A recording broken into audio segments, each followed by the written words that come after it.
नमस्कार, प्रखर राजपूत को देख रहे हैं आप और आज तारीख है 4 अगस्त साल 2025 और इजराइल, फिलिस्तीन, लेबनान समेत पूरी दुनिया की खबरों के साथ एक बार फिर आपके सामने हाजिर हुआ हूं। और इस वीडियो में हम आपको अपने देश की सरकार की ऐसी नायाब कमियां बताएंगे जिसके बाद आपको लगेगा कि यार ये सरकार बस मुंह से ही 56 इंच का सीना दिखाती है। असल में हमारी आज जो रैंकिंग है पाकिस्तान से भी नीचे चली जा रही है। और साथ ही ईरान के अंदर एक ऐसा फतवा जारी हुआ है जिसके बाद अमेरिका के पैर लड़खड़ा गए। क्या फतवा है ये भी आपको बताऊंगा। और हमास ने एक नई शर्त रख दी है और इस शर्त की वजह से अब इजराइल और हमास के बीच जो जंग है वो बढ़ जाएगी और जो फिलिस्तीनी हैं उनकी परेशानियां बढ़ती चली जाएंगी। और साथ ही आज अलग अलग जगहों पे 1 लाख लोगों ने फिलिस्तीन के पक्ष में जब मार्च निकाला, जब मोर्चा खोला, तो पूरी दुनिया ने आज देखा कि हाँ, फिलिस्तीन के चाहने वाले कितने हैं, वहीं इजराइल किस कदर अकेला पड़ गया है। इसके बारे में भी आपको डिटेल में पता चलेगा। इस वजह से तमाम बड़ी खबरें हैं, वीडियो को लास्ट तक जरूर देखिएगा। लेकिन इससे पहले की खबरों को बताना शुरू करूं, आप लोगों से एक छोटा सा सवाल है। आप इजराइल के पक्ष में खड़े हैं या फिलिस्तीन के पक्ष में, एक बार कमेंट करके जरूर बता दें। तब तक मैं एक करके आपको खबरें बताता हूं। और सबसे पहली खबर, सबसे अहम खबर जो अपने देश से जुड़ी हुई है, इस खबर के बारे में हमारे देश की मीडिया में ज्यादा चर्चा नहीं हुई। जब अमेरिका ने हमारे ऊपर टैरिफ लगाने का ऐलान किया, बकायदा कहा कि हम 25% मोदी जी पे टैरिफ लगा देंगे। मोदी जी की वजह से लगा, ये चीज ध्यान दीजिएगा। क्योंकि मोदी जी बातचीत अगर कर लेते, मोदी जी एक क्लियर स्टैंड रखते कि रसिया के साथ रहना है, अमेरिका के साथ रहना, तो फिर इस 25% टैरिफ से हमें ना बुरा लगता, ना ही तकलीफ होती, ना ही हम ठगे महसूस करते। ठगा क्यों?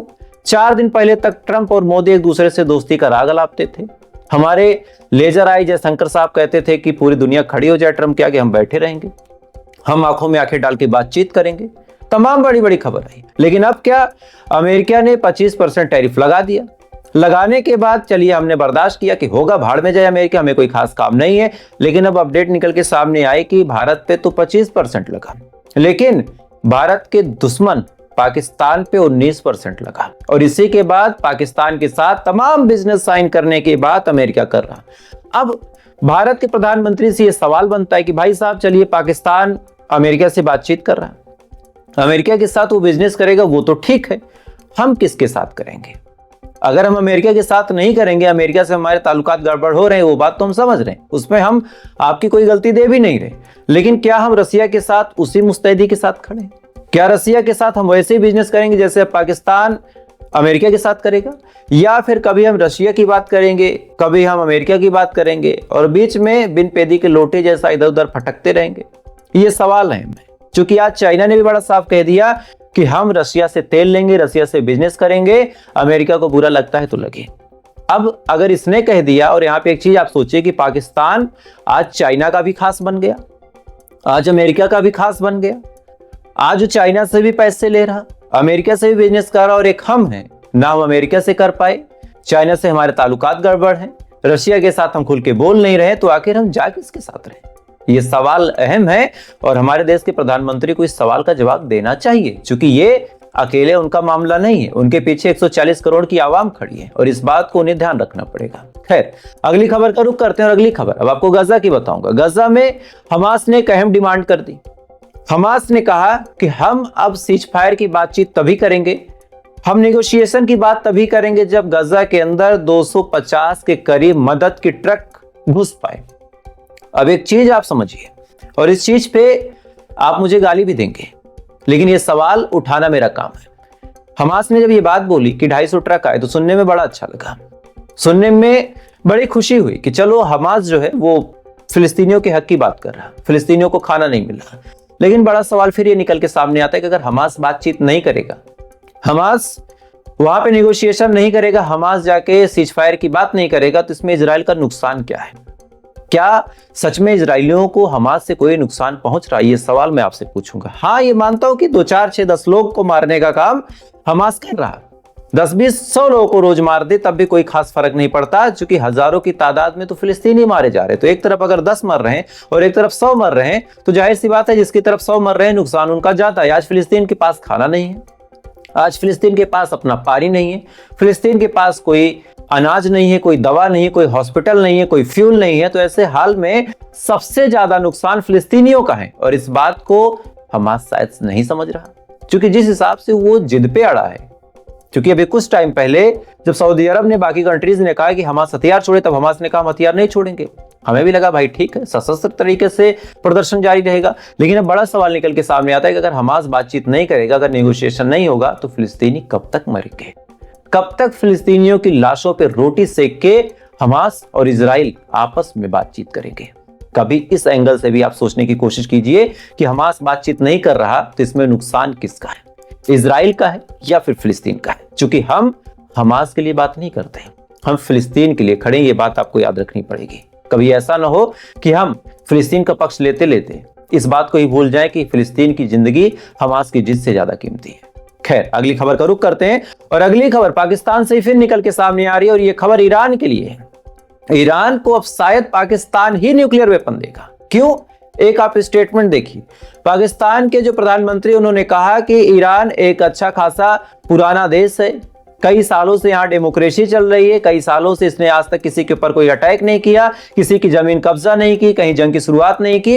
इस वजह से पाकिस्तान ये मानता है कि ईरान को एक न्यूक्लियर नेशन होना चाहिए और उसको पूरा हक है कि वो अपना न्यूक्लियर प्रोग्राम आगे बढ़ाए।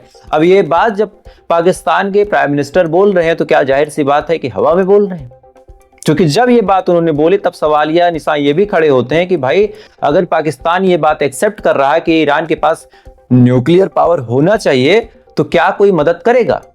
ये सवाल पूछा जाएगा तो पाकिस्तान को हाँ बोलना ही पड़ेगा, क्योंकि जब आप मानते हैं तो फिर आप उसमें सहयोग दें। तो क्या पाकिस्तान ने कोई गुप्त जानकारी दी है? क्या पाकिस्तान ने मदद करने के बारे में बोला है? चूंकि ईरान ने एक बड़ा कॉरिडोर दिया, एक बड़ा रास्ता दिया है पाकिस्तान को। यूरोपियन कंट्री से व्यापार करने के लिए ईरान ने कहा कि आप हमारे बीच से जाइए, हमें कोई आपत्ति नहीं है। तो अगर ईरान ने इतना सब कुछ किया है पाकिस्तान के लिए तो ऑब्वियस सी बात है कि पाकिस्तान को भी कुछ ना कुछ करना पड़ेगा। चूंकि जब भी दो देश समझौता करते हैं तो दोनों ही देशों को कुछ ना कुछ गिफ्ट करना पड़ता है और इस समय सबसे बड़ा गिफ्ट ईरान के लिए न्यूक्लियर ही है। तो क्या सच में पाकिस्तान देगा या फिर महज एक बातचीत? ये आप खुद वक्त के साथ जान जाएंगे। खैर, अगली खबर का रुख करते हैं और अगली खबर जर्मनी से निकल के सामने आ रही कि जर्मनी में एक जगह लगती है बर्लिन। इस बर्लिन में आप डेमोक्रेसी की बात करते हैं। आपको एक वीडियो पहले दिखाता हूं, फिर आप देखेंगे कि इस वीडियो में हुआ क्या।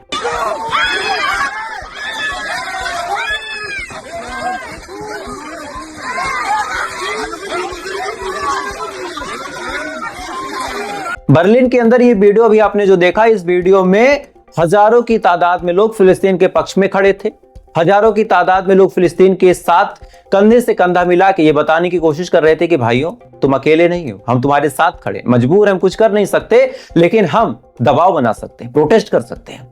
अब ये बात जब सिडनी की सरकार को पता चली कि उसके यहाँ प्रोटेस्ट हो रहा फिलिस्तीन के लिए, इजराइल की खिलाफत में, अमेरिका की खिलाफत में, फौरन डर गए ये लोग। फौरन अपनी पुलिस को भेजा और भेजने के बाद कहा कि जाओ अपने ही लोगों को उस चीज के लिए मारो जो 1000 किलोमीटर दूर हो रही, अपने लोगों को।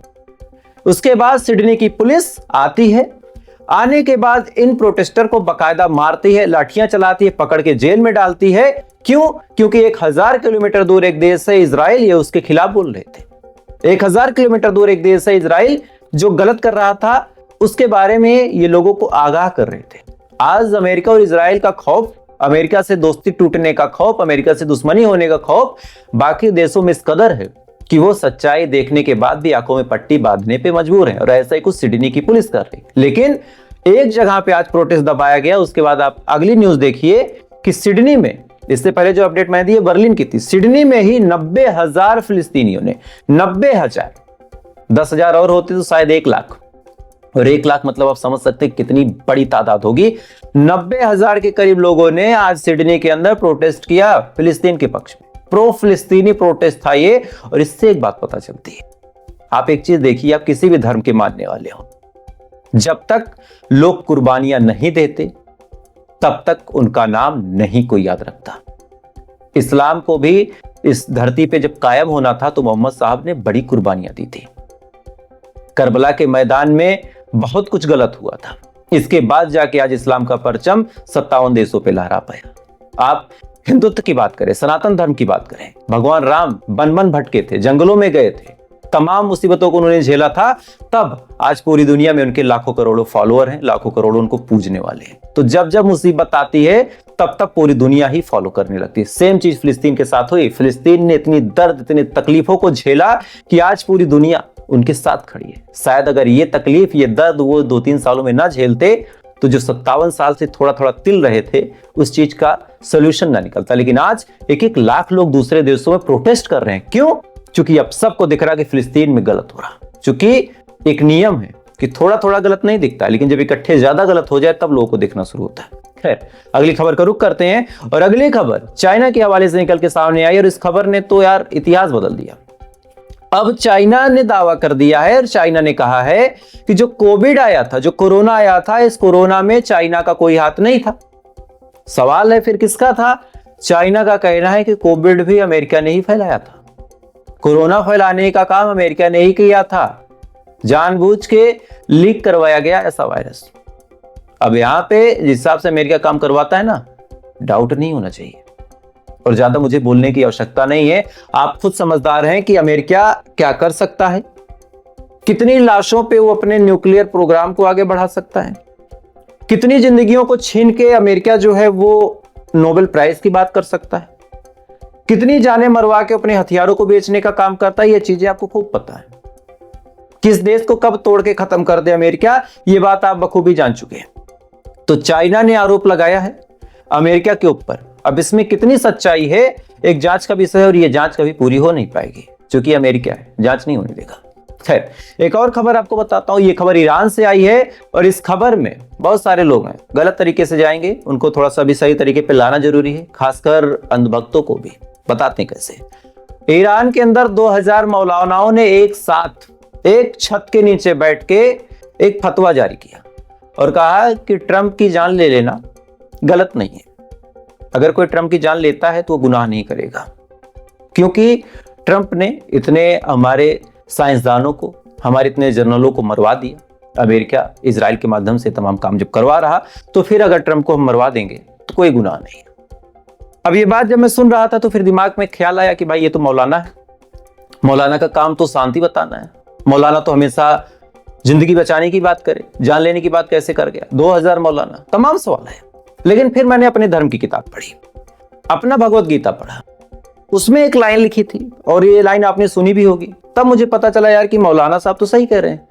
गीता में लिखा है यदा यदा ही धर्मस्य ग्लानिर्भवति भारत अभ्युत्थानम् अधर्मस्य विनाशाय च दुष्कृतम्। बीच की 2 लाइन थी वो मैंने हटा दी, क्योंकि मेन लाइन आपको बताता हूं, नहीं तो आपका समय खराब होगा। तो इसमें आखिरी लाइन अभी आपने सुनी, विनाशाय च दुष्कृता, यानी जो लोग गलत करते हैं, जो लोग गलत तरीके से व्यवहार करते हैं, जो अधर्म करते हैं, जो धर्म को नहीं मानते, जो अनीति करते हैं, जो किसी की जिंदगी में मुसीबत डाले, ऐसे लोगों को मारना कोई गुनाह नहीं, कोई अपराध नहीं। ऐसे लोगों को मार दो, विनाशाय च दुष्कृता। तो ये बात तो गीता में भी लिखी है। यही बात मौलाना साहब ने भी बोली, तो कौन सा गुनाह किया? मेरे हिसाब से नहीं किया। खैर, एक और खबर बताता हूं। हमास ने इधर हथियार डालने से मना किया था, अब इसको लेके भी बवाल मचा हुआ था, लेकिन अब एक जांच का विषय है। इजराइल कहता है कि हमने हमास की कमर तोड़ दी। इजराइल ये भी कहता है कि हमास को हमने नेस्तनाबूद कर दिया, पर हमास में कुछ ज्यादा बचा नहीं, हमास एकदम घुटनों पे आ गया। फिर हथियार किस चीज का डलवाना? और हमास के पास हथियार पहुंच कहां से रहा? चूंकि पूरे गाजा को तो आपने इस कदर घेर रखा है कि खाने की चीजें नहीं पहुंच पाती, मदद नहीं पहुंच पाती, समुद्र के रास्ते पे कोई जा नहीं सकता, मछली पकड़ नहीं सकता, कोई शिकार हो नहीं सकता। फिर बड़ा सवाल ये निकल के सामने आता है कि हमास के पास हथियार पहुंच कहां से रहे? हमास को हथियार दे कौन रहा? क्या हथियार हमास खुद बना ले रहा? और अगर नहीं तो फिर कौन से हथियार को छोड़ने के बाद इजराइल करता है? कौन से हथियार को छोड़ने के बाद सऊदी अरब करता है? कौन से हथियार को छोड़ने के बाद अमेरिका करता है? क्योंकि हथियार तो पहुंच ही नहीं रहे, और अगर पहुंच रहे हैं तो फिर आपका ये जो बढ़िया आडंबर आपने मचाया है कि हमने घेर दिया है, अब ये कुछ नहीं कर पाए, वो आडंबर कहां घुस गया आपका? सवाल पूछने वाला कोई चाहिए कि अरे भैया, आपने तो पूरा गाजा घेर दिया, गाजा के अंदर हमास बैठा है, खाना तक आप जाने नहीं देते, पानी तक आप जाने नहीं देते, तो ऑटोमेटिक वेपन कहां से पहुंच गए? AK-47, AK-56 लॉन्चर, मिसाइल, ये कहां से पहुंच जा रही? आपने आरोप लगाया था कि ये चीजें ईरान देता, तो कहां से देता है? आपके पिछवाड़े से देता है क्या? अरे गजब बात है। खैर, अगली खबर का रुख करते हैं। अगली खबर निकल के सामने है कि गाजा में फिर से इजराइल के हमले तेज हो गए हैं और आज सुसाइड ड्रोन से हमला हुआ है। वो हमला जो बड़ी तादाद में विस्फोट करता है, एक ऐसा ड्रोन जिसमें एक्सप्लोजिव डिवाइस लगा के जहां हिट कर देंगे ये ड्रोन वहां पे ब्लास्ट करेगा तो कई सैकड़ों मीटर तक कुछ नहीं बचेगा। और आज गाजा के अंदर ऐसे ड्रोन से हमला हुआ है। अब इस ड्रोन से हमले का क्या कंक्लूजन होगा ये थोड़ा वक्त बाद पता चलेगा। खैर, तो आज की बड़ी खबरें थी। बाकी थोड़ी देर बाद फिर मुलाकात होगी इजराइल, फिलिस्तीन, लेबनान सहित पूरी दुनिया की खबरों के साथ। कई बार खबरों को मैं थोड़ा सा एलिब्रेट कर देता हूं, तो अगर आपको बुरा लगे तो उसके लिए सॉरी, लेकिन सच्चाई बोलना मेरा काम है। बाकी थोड़ी देर बाद फिर मिलते हैं इजराइल, फिलिस्तीन और ऐसी किसी खबर के साथ। तब तक आप चाहें तो चैनल सब्सक्राइब कर सकते हैं। वो प्यार वाला आपकी हिफाजत करे। आप अच्छे रहें, खुश रहें।